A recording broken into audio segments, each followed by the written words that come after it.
คอซับแรงนางสาโหลอัญญาแน่ว่าแหลนเงินก้นเมืองไล่ขาเมื่อปี2025นางสาโหลในอยู่วานโหพายปอกหมายโฮกเจเว้งไล่ขาเมืองไตปอจานถุงย่ากล่าวแน่ว่าเลยเหรียญเอาเงินเจ้าส่วนเจ้าหน้าที่เว้งไล่ขากล้วยหมกาจอมเจอเว้งปังลงก็ย่ามานั่งเหรียญกว่าแสนห้อมโคมอ่ำย่อม90,000อ่ำนั้น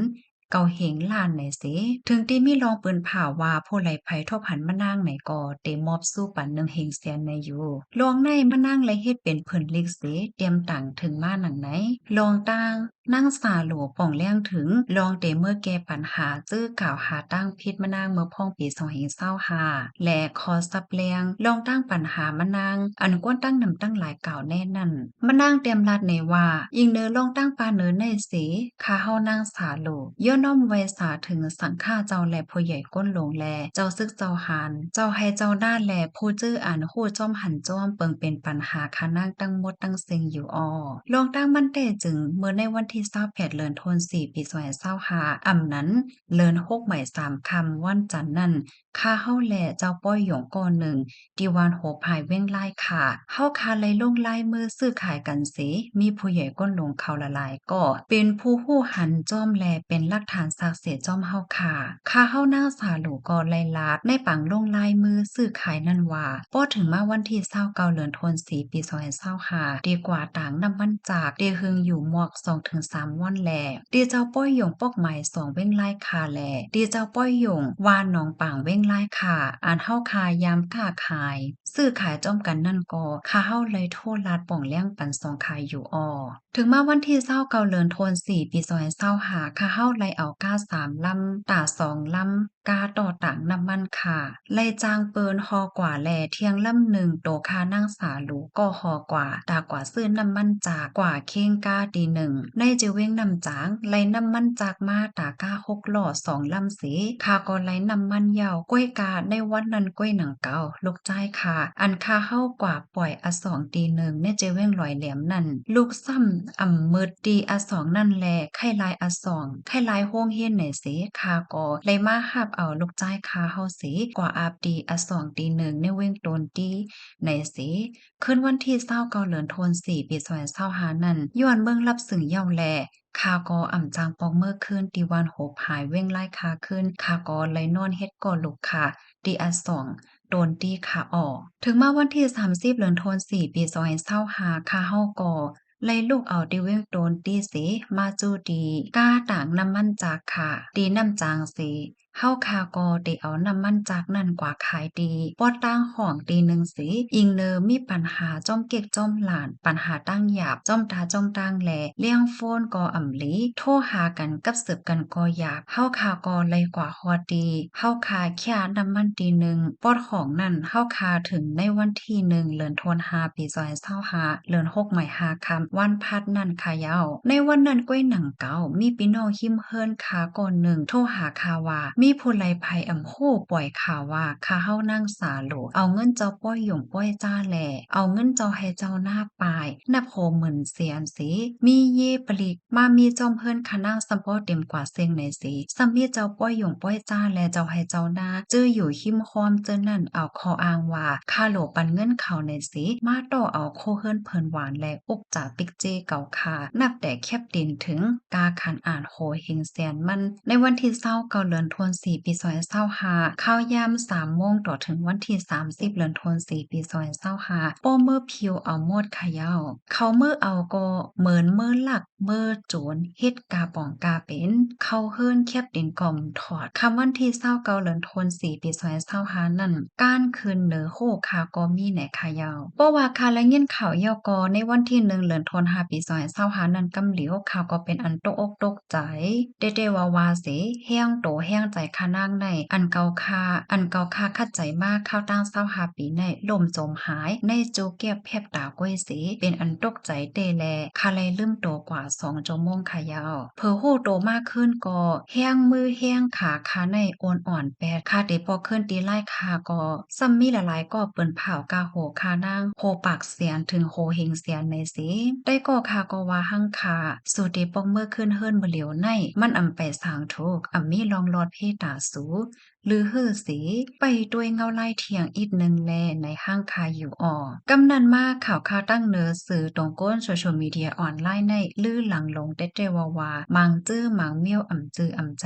กล่าวหาใส่ตั้งพิษคานางกระป๋องกาเป็นเมื่อนังคานางหอบเงินนับโฮเหมือนเซียนซีปลายกว่ามังสื่อข่าวว่าข้านั่งเอาเงินเจ้าให้เจ้าหน้าแหละเงินเจ้าป้อยหยงป้อยจ้าเขาหมาบเนว่าคาไลเอากว่า90,000เซียนไปในก็มีมังจื้อหมาบเนว่าคาไลกว่าแว่ซื้อคำตีปางโลก1จ้อยในก็มีมังจื้อว่าคากว่าซื้อไหวเฮิรนตีเมืองเกาะกรุงเทพเก่งใหม่เมืองไทยในก็มีเจิ้มกว่าลองอ่ำจื้ออ่ำใจในหมาบเนใส่คานางตั้งนำตั้งหลายขายาวโคของอุกจ่าปิกเจคาอันเขาไล่มาต่อต่างเอากว่าในข้าวตั้ง2วันนั้นกาคันโคของโอจ่าปัจเจอันคานางสาหลูไล่ลู่ซุ่มกว่ากึ่งเงินมาน8เฮงเกาปาก1,340,000เฮงปียขายาวหมายตองกาคันโคของอุกจ่าปิกเจคาอัน10เสียนลงไตในคาเฮานางสาหลูอำไปลาดป้าลูกก่อนค่ะดูเสียบคาดีเฮิรนดูเสียบคาดีเฮิรนวานหัวผายเว้งไล่คานั่นเขาเมื่อย่าเมื่อเกาเมื่อกุยเมื่อพอกเสียเหย่าในดูเสียบคานั่นมีไหวตีลิน8ไว้แลไหวหน้า2ไว้เมื่อเลี้ยวในจึงจังตึกมีไว้อยู่หืออำนั้นก็อำมีเหี่ยวหือก็มโหเหี่ยวค่ะผู้ใหญ่ก้นลงแลผู้หันเฮากูก็จำวนด้วยค่ะลูกค่ะเป็นก้นเมืองไตยิบหมายฝางมัดผงติ่นก้อยเด็กเฮ็ดถือซื้อเฮือนเมืองไทยไหลแลสั่งว่าข้าเอาจื้อเปิ้นซื้อก็เฮือนนั่นก็เป็นเฮือนของเปิ้นก้อยขายาวคำหนึ่งจ้อยอันเขาหมับเนคาซื้อนั่นก็คาซ้ำเตหอบเงินสีเข้ากาดกว่าในเตเป็นเลยอยู่คาห้าคำลงเป็นจ้อยในคาซ้ำเตหอบเงินเข้ากาเป้เลยอยู่คาห้าจิมกว่าลงหมับเนเจ้าไหนก็คาเฮาไรย่าหมับเนมาตั้งนำตั้งหลายขายาวเมื่อพ้องนั้นยินข่าวว่าเขาคายเอาอกจ่าปิกเจคากำพองสีเฮ็ดอาล่างตาหาโตคาไหนแลตีในคาไข่ลาดในป้อดีหาก้นก็ไหลก้อนหนึ่งไหนให้เอาแคบหางแลหมายฟางโตสีจ้อมเจดหาจ้อมเก็กจ้อมหลานคาตานางเฮอเดอำส้มข้าวยามตั้งตีคาอำกว่าตั้งไหลอำไหลออกนอกวันนอกเมืองสังลาขายาวสืบในกว่าตั้งนาข้าวปลายในสังว่าผู้ไหลภัยเสอำว่าญาปัญหาจึงหนังคาในแลสังอำนั้นมีทางพิเศษจื้อเสเปิงแลสังขย้อนตุกย้อนถึงก็ต่างข่าวเก่าคาในอันเอาแคบหางลูกจ้ายอ่อนเก่าคาอายุ11ขวบนั่นลงจอมแคบหางคานั่งสาโหลนั่นอย่าไปเฮ็ดลาย้อนต้องป่านสู่เจ้าใหญ่ๆน้ำลูกอ่อนในยังไปหู้สังอำหู้เปิงเป็นปัญหาและอำเกี่ยวข้องจอมสู่เจ้าก็มีลูกล่างไผมันอยู่คอในดีในให้ป่องใจว่าใครหู้ใจเปิ้นทำใจเฮาไหนนั่นย้อนนั้นสึกในกว่าวันตาเมื่อนานในเป็นที่โตคาอำว่าเป็นที่ต่างก็อำว่าคาใครทุกย้อนสู่เจ้าใหญ่น้ำอย่าไปเอาแคบหางลูกอ่อนอันอำโหสังนั่นเกี่ยวข้องลงจอมเสกำขาอันสู่เจ้าเฮ็ดห้างเก่าคาในเพราะว่าลูกจ้ายคาหันข่าวเปิงเป็นในเย้าลูกจ้ายลงเก่าคาเป็นล่มกว่าข้าวตั้ง7 โมงกำเหลียวขายาวพี่น้องแลเจ้าโพลูกล่างคานางสาหลูในอำเกี่ยวข้องสังจอมเสอีกค่ะอย่าไปเอาตั้งพิษเก่าคาก็เหลียวในใส่ปันเขาล่าค่ะเมื่อนางเจ้าโพเก่าคาในเมื่อเข้าซื้อขายกันก็มันโหจอมมันหูเหตุการณ์เมียวเหลียวก้อยค่ะสังว่าที่เอาตั้งพิษไหนก็มาเอาตั้งพิษตีโตค่ะนางสาหลูในก็เหลียวค่ะกำในถึงมาในปี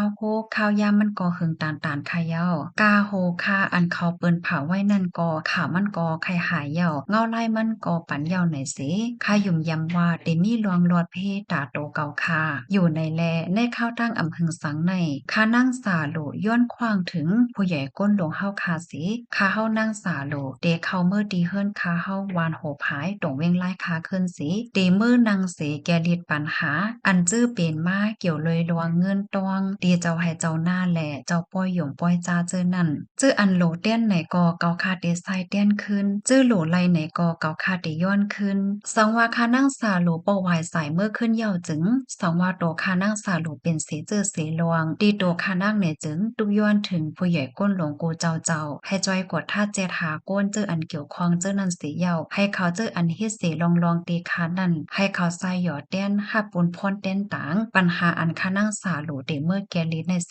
กำขาอันคานั่งลาดกว่าได้ลาดไว้แค้นเสียไว้ลาดก้อยขามีก้นเตเฮ็ดตีคาในก็อำว่าอำนั้นอำนี้ในก็อำว่าค่ะหนังเฮอเตเป็นคอฟางแลไล่ใส่ไว้ในลิกในก้อยขา โตคานั่งในแดอ่ำมีสังตาเตลูดซุ่มเทียงเหยี่ยวค่ะก้วยกาอันคาโกในโกอ่ำตั้นไลเตี้ยนนีดีเจ้าส่วนเจ้าหน้าก้วยค่ะย้อนนั้นคาเฮาจังไลตุกย้อนถึงดีผู้ใหญ่ก้นหลวงเฮาค่ะในข้าวตั้งเทียงอ่ำหึงสังในโตคานั่งสาลูย้อนขว้างเตเขาเมื่อแกลิดปัญหาขึ้นอยู่อยู่ดีคาเฮานั่งสาลูย้อนน้อมถึงดีผู้ใหญ่ก้นหลงดีคานั่งสาลูไลเฮ็ดพิษเฮ็ดเปิงกว่าเจ้านั้นย้อนกันโต้ไวสาถึงสังฆาเจ้าแลผู้ใหญ่ก้นหลงแล ปอให้แม่หน้าเฮาคากูเจ้าเจ้ากำลึงสุดยินจมขอบใจใหญ่นำถึงผู้ใหญ่ก้นหลงกูเจ้าเจ้ากูก็กูก้นข้าเฮานางสาโลย้อนขว้างเมื่อแกลิดแกไขขึ้นอยู่นางสาโลวานโหภายเว้งไล่ค่ะเดี๋ยวมื้อวันที่29เดือนธันวาคมปี2026ในค่ะค่ะอันนี้ก็เป็นความในอกในใจและขอซับเลียงนางสาโลในค่ะเนาะปัญหาปฏิฆาลงข้องคำสั่งเสียมว่าค่ะเนาะมันก็เย้าดีลวงไหวหน้าเข้าหากันอบโอ้กันเหี่ยวก็แกลิดกว่าเฮ็ดไหนค่ะหนังเฮือเจ้าให้เจ้าหน้าเฮาค่ะและพี่น้องก้นเมืองเฮาค่ะกูติกูต้าซัพพอร์ตเดจังเลยค่ะผู้จอมหลองตางเจอในนัดแค้นดอใจกันสืบเป็นแพ่แชร์กว่าเซกัมค่ะสังว่าพี่น้องเฮาค่ะถ่วมข้อไหลต้นไหลยาวอำป้อแจงแรงอำนั้นก็ไข้ฮู้เที่ยงนำเลือเสในป้อวันในจึงสืบอ่านได้เที่ยงที่ได้เพิ่นลิกต่างๆไว้นั่นเลยอยู่ค่ะ